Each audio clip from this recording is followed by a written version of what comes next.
seems like you're doing something dishonest in order to get the person to like you. Now, sometimes, and I've talked about this with other pickup artists who have come on the show, that like, I appreciate a lot of what pickup artistry does for men because it teaches them social skills that they may not otherwise have. Gives you this sense of power because men are obviously bigger, faster, stronger, smarter, more intelligent, better at everything. I remember there was this one chick that I thought was one of the hottest chicks of all time, dude.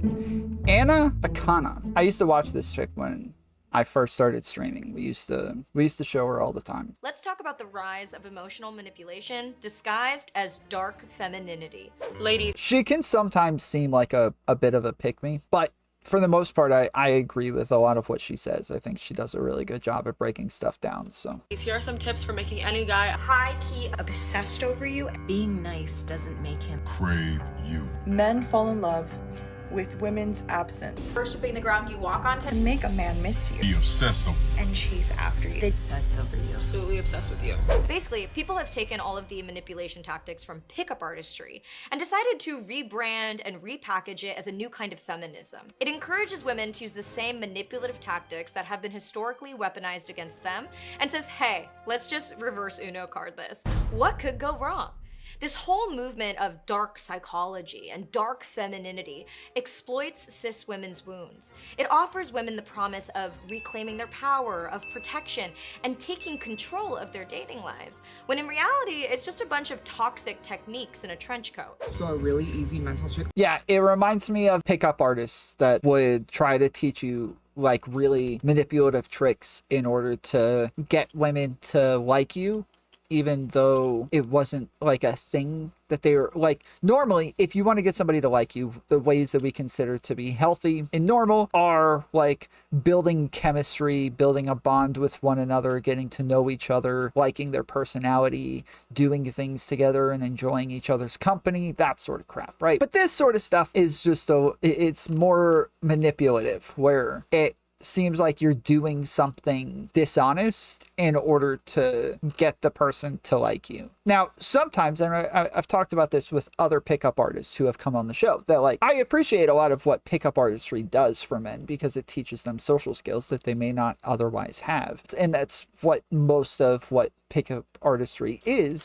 just teaching you how to interact with other people in a way that you may not have learned naturally. But also, then there's the other parts of pickup artistry where they say, don't text her back. Message her and say, hey, want to go out? And then when she responds, just ghost her. Or never look at her when you're talking to her. Always look over her like you're peering around for other women. Like there's just all sorts of bullcrap like that where you're trying to like pull on their heartstrings, make them think that they don't like, or that you don't like them, and that hopefully that'll get them to try harder to impress you. To get someone to do what you want is by slipping a command into a question. I don't know who needs to hear this, but go confirm a date with the wrong guy. Literally text him, see you at 7, and then say, sorry, wrong person, and go silent. That's that's what I'm talking about. Manipulation number 2, let him hunt. That means don't initiate conversations. Don't text him. He should be the one doing that. If you want men to give you everything you want, you have to manipulate them. I don't know who needs to hear this, but next time you feel like being a little bit toxic, just text him here and go silent after that. As a woman, you need The same chick ends both of her TikToks with, and then goes silent. to learn how to flip the script and make everything that man's fault. Even, it don't matter what you do, you need to be able to flip it back on him. And look, I get the appeal. Dating is confusing, and it's hard, and it's terrifying. It'd be amazing if there were a blanket set of rules we could follow that would ensure we wouldn't get hurt or played. Well, plus I think that there's a bit more to it, that like being able to control a man gives you this sense of power because men are obviously bigger, faster, stronger, smarter, more intelligent, better at everything. The kings of the world, the leaders of the patriarchy. And so it can feel like you're almost on their level if you're able to manipulate them in some way. Give me just a second. I got to grab something. It's sad, but some of this does work, I bet. Oh, I'm sure a lot of it works. Yes. Like I'm sure a lot of this actually works. It has to work for like a specific type of person. Obviously, somebody who's a bit more like independent is not going to care. I remember there was this one chick that I thought was one of the hottest chicks of all time, dude. Like, I knew she had kept telling everybody else that she thought that I was hot and that she was like obsessed with me and bullcrap. So I started texting her. And as I start texting this chick, it's like me like trying to get to know her, but she would just answer the question. That's it. And I'm like trying to start conversations and she's just answering the question. Like, oh, that's cool. Where did you go to school? You know, oh, I went to Maybury. Cool. Yeah, you have brothers and sisters? 2 brothers, 2 sisters. Awesome. And then, like, after a full day, like, literally the whole day, we were texting each other. And it's just me asking her questions and then her answering the questions. I just stopped texting her back. I was just like, okay, I'm like, this is bullcrap. I'm done. And I think it was maybe a month later, she texted me and said, like, hey, why did you stop texting me? I liked you. And I was like, well, if you go through our text history, it'll be pretty obvious. I am asking you questions to try to start conversations with you, and you're just answering questions. You don't turn it into a conversation. You don't turn around and ask me the same question. You don't try to find out anything about me.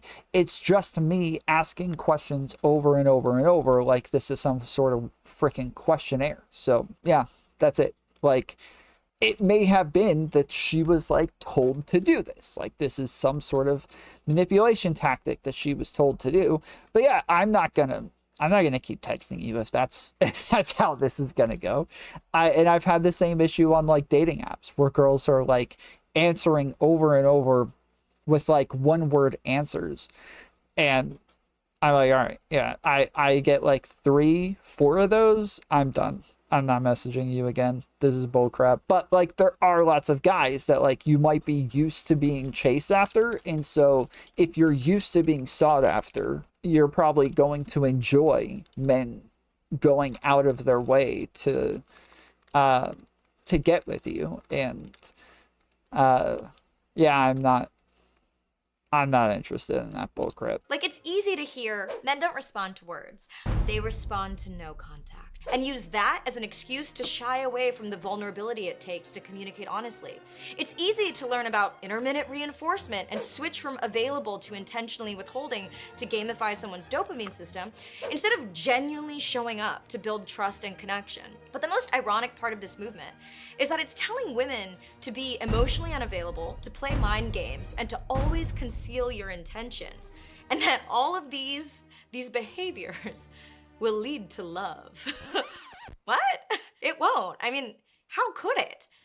Most of the advice also seems to be sort of like repackaged and distorted lessons from The 48 Laws of Power by Robert Greene, a cult classic that outlined Machiavellian tactics that are so effective, this book has been banned in several US prisons. There are 2 laws. One of them is make others come to you, and the second law is use absence to create honor and respect. One of the laws is, I think, the most important, basically make people dependent on you. They need you and they can't get rid of you. So you need to make sure that your position in a company, in life in general, you're the only person who can do that. Law 20, do not commit to anyone. If you allow people to feel they possess you to any degree, you lose all power over them. Give them hope, but never satisfaction. By not committing your affections, they will only try harder to win you over. Encourage the attention, stimulate their interest, but do not commit at any cost. Desire is like a virus. Now, if there is one silver lining to dark psychology, I think there is like a power to not falling in love. Like, falling in love with somebody leaves you horribly vulnerable, and it's a scary place to be when you want the other person to be there with you and they could leave. That is like a terrifying position to be in. And it is empowering to just be like, yeah, I'm not going to fall in love with this person. I'm going to make sure that I'm distant. I'm going to make sure that I'm closed off to them at all times. And I'm going to make sure that I have the power within this relationship at all times, so that I can always make sure that I'm happy with what's happening here and I don't ever feel obligated to them in any way. That's a great way to, you know, make sure that you feel safe and make sure that you're always protected. But that's also like a way to make sure that you can never actually be happy. You can't experience the things that other people are experiencing. You're not able to have those real intimate relationships with the other person where you both do actually love each other. You really want to be around one another and you enjoy each other's company and you're dying to see the person again. Like, you don't ever get to experience that if you make sure that you're always closed off to them in some way. And you're missing out on just a massive spectrum of experiences that everybody else is getting to experience without you. It's the awareness, right? If you're familiar with these emotional manipulation tactics, you can defend yourself against them because you can spot them, but don't perpetrate them. You know, I think one of the most fascinating people to offer this kind of awareness is Kanika Batra Matheson, a self-proclaimed diagnosed sociopath who wants to clue you in on the potential weapons being used against you. I'm a diagnosed sociopath, and these are the 4 stages of narcissistic abuse. What is that?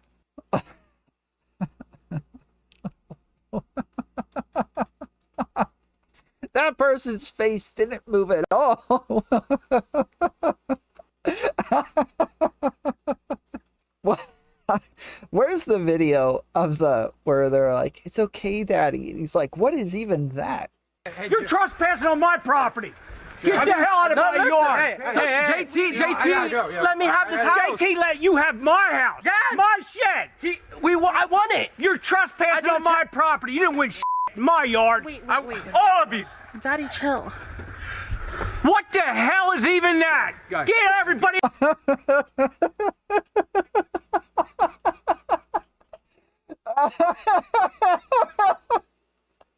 I love that clip, dude. I love that clip so much.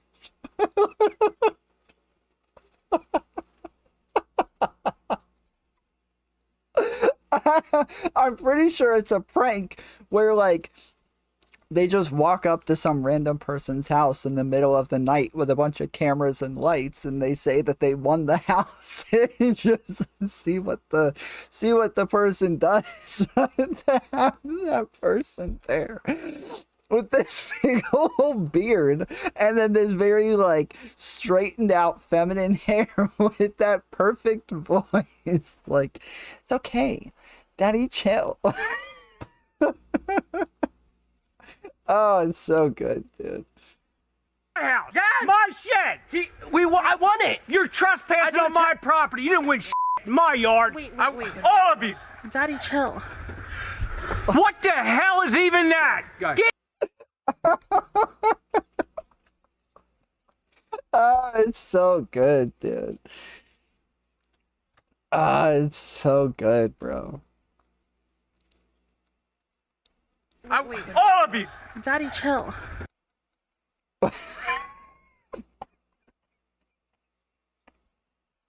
He said what literally he says what literally everybody is thinking in that moment when, like, everybody watches this video. They all see this, like, "Daddy, chill," and everybody's like, "What the hell was that?" But in the moment, this guy is super pissed off that people are trying to take his house, and he actually says it in the moment. What the hell is even that? Oh, it's so good, dude. I love that clip. Love bombing, of course, is the beginning of it all. You're going to be idealized by this person. They don't know who you are. They're going to project what they want onto you. And you will feel like the center of the universe. You'll get calls, texts, you'll get showered with gifts. Just until you fall short. Once you become a real person and not their fantasy, you're going to become very devalued. All of that attention is just going to be snatched from you real quick. You're going to wonder what you did wrong. And let me tell you, you did nothing wrong. You'll get less and less communication, and then before you know it, you're discarded. Don't think you're ever going to get closure, by the way. That's a narc's favorite form of control over you. Then, if they lose narcissistic supply elsewhere, they'll come back to you. They'll give you little bits of attention that you'll be begging for. They'll try to bring you back into their life with the original love bombing. Be vigilant. They're doing it for themselves, not for you. And look, I have no doubt that some of the people creating this kind of content ultimately have good intentions. There are messages encouraging women to center themselves in on the potential weapons being used against you. I'm a diagnosed sociopath, and these are the 4 stages of narcissistic abuse. Love bombing, Antisocial personality disorder, sometimes called sociopathy, is a mental health condition in which a person consistently shows no regard for right and wrong and ignores the rights and feelings of others. I could have sworn BPF said last night that literally nobody has ever been diagnosed with sociopathy. I could have sworn he said that. Am I wrong here? Did he not say that? Lack of internal motivation to follow social rules, lack of empathy, and manipulative, deceitful, or hostile behavior towards others are just a few of the characteristics mental health professionals look for in diagnosing antisocial personality disorder. So, okay, so it's not called sociopathy. It's called antisocial personality disorder, but it's the same thing as sociopathy. Yeah, sociopathy is another term for antisocial personality disorder. It's a mental health condition. Yeah, so that means that people are... Sociopathy is a subcategory under the antisocial personality disorder. Okay, so it's actually a category under antisocial personality disorder. Diagnosis is in the DSM-5. However, it is not the official term for a personality disorder, and someone cannot be medically diagnosed as a sociopath. Yeah, sure, but they're diagnosed with what we would call sociopathy. Okay. So this person's just diagnosed with antisocial personality disorder, and so they just say, I'm a diagnosed sociopath. That makes sense. course, is the beginning of it all. You're going to be idealized by this person. They don't know who you are. They're going to project what they want onto you. And you will feel like the center of the universe. You'll get calls, texts, you'll get showered with gifts. Just until you fall short. Once you become a real person and not their fantasy, you're going to become very devalued. All of that attention is just going to be snatched from you real quick. You're going to wonder what you did wrong. And let me tell you, you did nothing wrong. You'll get less and less communication, and then before you know it, you're discarded. Don't think you're ever going to get closure, by the way. That's a narc's favorite form of control over you. Then, if they lose narcissistic supply elsewhere, they'll come back to you. They'll give you little... Did she say that's a narc's form of control over you? So she's calling a narcissist a narc? bits of attention that you'll be begging for. They'll try to bring you back into their life with the original love bombing. Be vigilant. They're doing it for themselves, not for you. And look, I have no doubt that some of the people creating this kind of content ultimately have good intentions. There are messages encouraging women to center themselves, to not drop all of their priorities and restructure their life for a man they've just met, and to heal their own attachment wounds so they can show up as their most secure, confident selves. But Tomfoolery show ain't looking at her eyes. That's not my thing. No. I'm more into this than I'm into that. I think for the most part, the dark psychology and dark feminine movement really gets it wrong. There's a great article by Camille Sajet-Pedja who articulated the exact conundrum. The problem here lies not in the art of the tease, but in the fact that the people turning to TikTok for dating advice are likely in the same demographic as those who desperately want to experience real love, and instead are perpetuating the same cycle of emotional toxicity that made them so afraid to be vulnerable in the first place. Right, which is why when we talk about like Fresh and Fit actually not helping people, right? There were people in the comments of the video that we just put out today about Fresh and Fit getting demonetized, where there are people saying like they really did help people. You've never helped people like they help people. They didn't help anybody, dude. They're not helping anybody. They're giving them bullcrap advice that either works and helps you get you into a meaningless relationship, or it just doesn't work for by far the majority of people and is just a massive waste of time where you're only confusing young men. And I would assume that if you start looking up dating advice and ways to ask a girl out, crap like that, you're going to start to get recommended red pill stuff within the algorithm, and you'll just end up there just because that's what they claim that they're trying to do, but that's not what they're actually doing. That's not a real thing. It's a pitfall people fall into again and again. The idea being that empowerment involves appropriating the techniques by which you yourself were oppressed, which ironically tends to perpetuate the status quo. And that's the biggest con of dark psychology, right? Its tactics create the result it claims to solve. All of this advice, right? Like all these emotional manipulation tactics are great if you want to find someone who's insecure and avoidant and values the chase more than they do a genuine, profound connection with you. But if you want real love, if you want to experience true intimacy, I don't think you can build that on a lie or a game. You can't form real trust when you are behind a wall pulling the strings the entire time. How can true love develop when you're mentally playing chess with someone's feelings? Love requires bravery. It demands that we show up, that we show our soft underbelly and hope that we don't get stabbed. And if we do, it requires us to dust ourselves off and go back onto the battlefield. Love demands courage, honesty, patience, and compassion. It's about not letting your emotional wounds harden into scar tissue, but to keep softening again and again with the trust that there is someone out there who can hold your heart with the same gentleness that you'll hold theirs. Oh. I'm just gonna wait an hour to text back to this, but it's because I'm busy. I'm Anna Akana. Thank you to the patrons who supported today's video, and thank you to my daddy, Squarespace, for sponsoring today's video. My daddy. Daddy chill. They're just entertaining incels. They never had an intention of helping anyone. Yeah. I mean, again, like I don't know if I would go that far. I think they probably have the intention of helping people. I think they probably believe that they're helping people, but it's not. Again, it's just not like really a sustainable lifestyle. It's not actually helping people get into real meaningful relationships, which is what these people are looking for. They're just being taught the wrong thing. Tom has that clip and repeats it while laying in bed at night. Yep. They are probably not incels. What, Fresh and Fit? I don't think Fresh and Fit are incels. But I think a lot of the people who follow them are incels. I think that a lot of people who get off on watching women, get owned, get called 304s and sluts and whores and crap like that. A lot of those people are just people who hate women because women have never liked them. So they just want women to be shamed, which is, what is it that Lav called it when she was on the whatever podcast? She called it torture porn. Like, that's probably what it is for a lot of people.